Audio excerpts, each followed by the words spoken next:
तो दोस्तों इस वीडियो में हम बात करने वाले हैं मार्केट के बारे में। हालांकि देखिए मार्केट आज क्लोज है, लॉन्ग वीकेंड है, लेकिन जब मार्केट कल के दिन ओपन होगा तो पूरे पूरे चांसेस है मार्केट हमको पॉजिटिव ओपन होता हुआ देखने को मिले। अब इसके पीछे क्या वजह है, क्या कारण है, क्या अपडेट्स है, वो आपके साथ में शेयर करूंगा। चार बड़े कारण यहाँ पर हैं जिसकी वजह से मार्केट में पॉजिटिव सेंटिमेंट्स क्रिएट होते हुए देखने को मिलेंगे।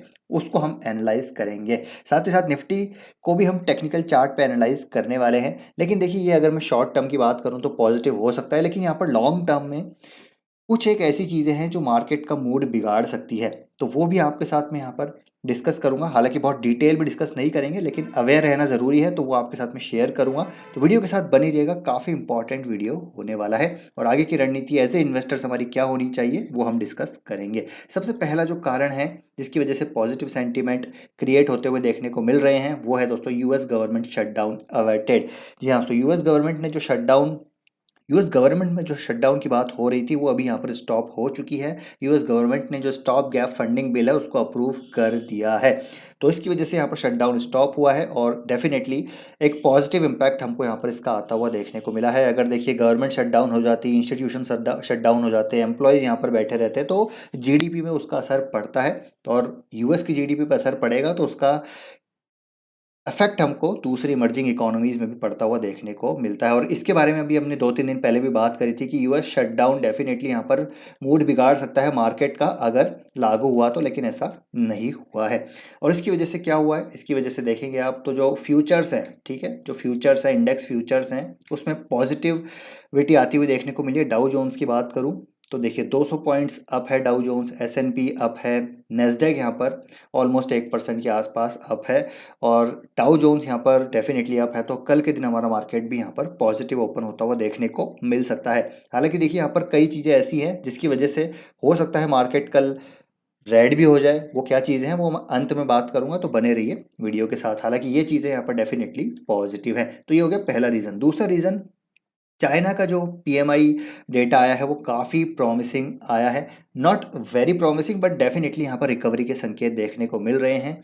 तो यहाँ पर अगर चाइना की इकोनॉमी में रिकवरी आएगी तो डेफिनेटली जो हमारी इमर्जिंग इकोनॉमीज़ हैं, इंडिया की अगर मैं बात करूँ तो वो भी यहाँ पर पॉजिटिव हो सकती है। स्पेशली मेरे को लगता है कि जो केमिकल सेक्टर है वो पॉजिटिव रिस्पॉन्स देना चाहिए इस न्यूज़ के बाद। क्योंकि देखिए अगर यहाँ पर इकोनॉमिक रिकवरी आएगी चाइना में, डेफिनेटली इंडस्ट्रियल रिकवरी आएगी, या फिर किसी भी प्रकार की, मतलब किसी भी सेक्टर में, सर्विसेज में, इंडस्ट्रियल में, ठीक है, एक्सपोर्ट्स में, इंपोर्ट में, तो इंडिया को फ़ायदा मिल सकता है। और जो केमिकल कंपनीज़ हैं हमारी जो वहाँ पर एक्सपोर्ट करें, स्पेशली कमोडिटीज़ कंपनीज जो हैं एक्सपोर्ट कर रही हैं, उनको फ़ायदा हो सकता है। तो लेट्स सी कल के दिन हमारा केमिकल सेक्टर किस प्रकार यहाँ पर रिएक्ट करता है। और ओवरऑल अगर देखें तो चाइना की रिकवरी डेफिनेटली यहाँ पर पॉजिटिव संकेत हो सकती है।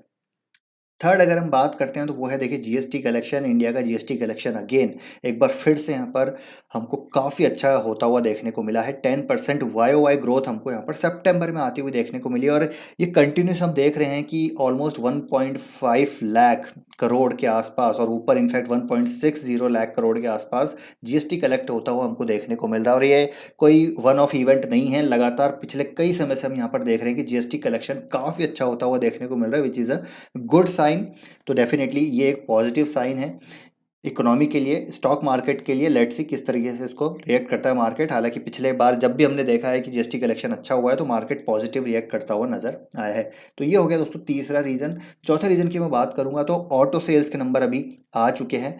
तो डेफिनेटली ऑटो सेल्स यहाँ पर हिस्टोरिक हाइज पे हमको देखने को मिल रही है सितंबर में। हालांकि फेस्टिव डिमांड का भी थोड़ा सा असर है, लेकिन स्टिल यहाँ पर डिमांड अच्छी है। और ऑटो सेल्स की बात करें, टू व्हीलर्स की बात करें, पैसेंजर व्हीकल की बात करें, कमर्शियल व्हीकल की बात करें, सारे ही सेगमेंट्स में यहाँ पर काफ़ी अच्छी डिमांड क्रिएट होती हुई देखने को मिल रही है। तो कल के दिन ऑटो सेक्टर यहाँ पर काफ़ी अच्छा कर सकता है।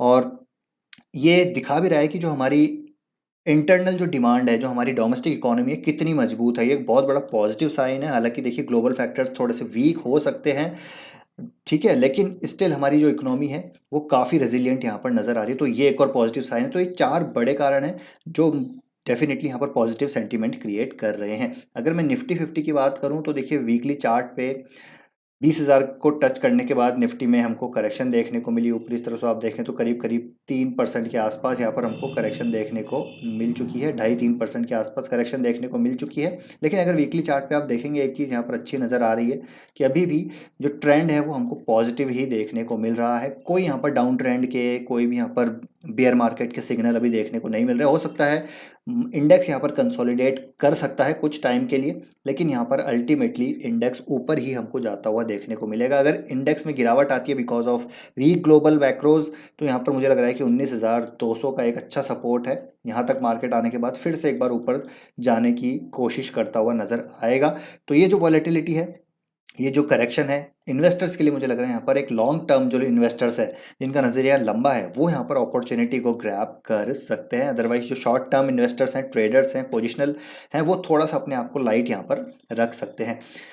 अब यहाँ पर बात करते हैं, देखिए लॉन्ग टर्म में 12 से 24 महीने के आसपास यहाँ पर क्या चीज़ें हैं। तो सबसे पहले इलेक्शन आने वाला है और इलेक्शन डेफिनेटली यहाँ पर संकेत यही है कि जो सरकार है हमारी यहाँ पर वापस से आ सकती है, तो एक पॉजिटिव है। लेकिन अगर कुछ भी यहाँ पर उतार चढ़ाव हुए तो वॉलेटिलिटी काफ़ी बढ़ सकती है। तो इलेक्शन एक बहुत बड़ा इवेंट है जो हमको आता हुआ देखने को मिलेगा।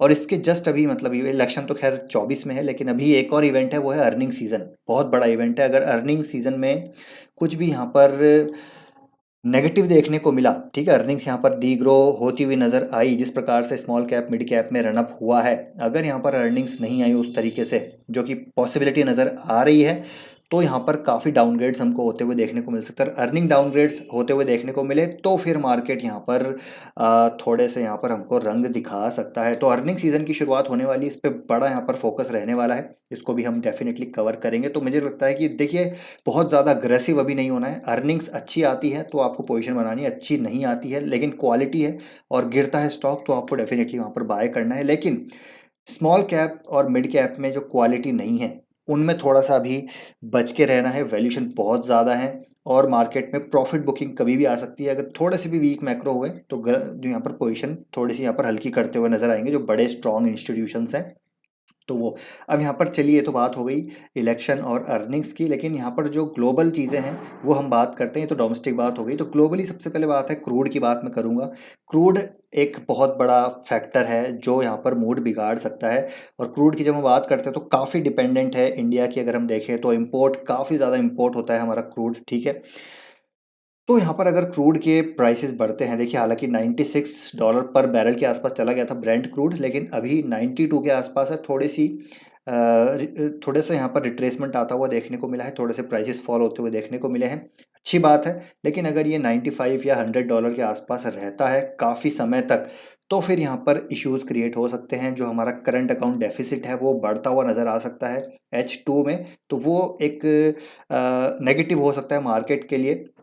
तो लेट्स सी यहाँ पर क्या चीज़ें होती है। क्रूड अगर डेफिनेटली अगर यहाँ पर सप्लाई वापस से नहीं आई, सप्लाई इश्यूज नहीं हुए, तो नीचे आ सकता है क्रूड। अगर यहाँ पर सिचुएशन वैसी ही रही तो क्रूड बढ़ता हुआ देखने को मिल सकता है। क्रूड यहाँ पर बढ़ेगा तो इन्फ्लेशन, करंट अकाउंट डेफिसिट की बातें फिर से यहाँ पर होने चालू हो जाएगी। तो वो एक डेफिनेटली एक मूड खराब करने वाला फैक्टर हो सकता है। और दूसरा फैक्टर यहाँ पर देखिए यूएस नेशनल, अगेन एक और ग्लोबल फैक्टर कि डेट क्राइसिस यहाँ पर बढ़ता हुआ देखने को मिल सकता है।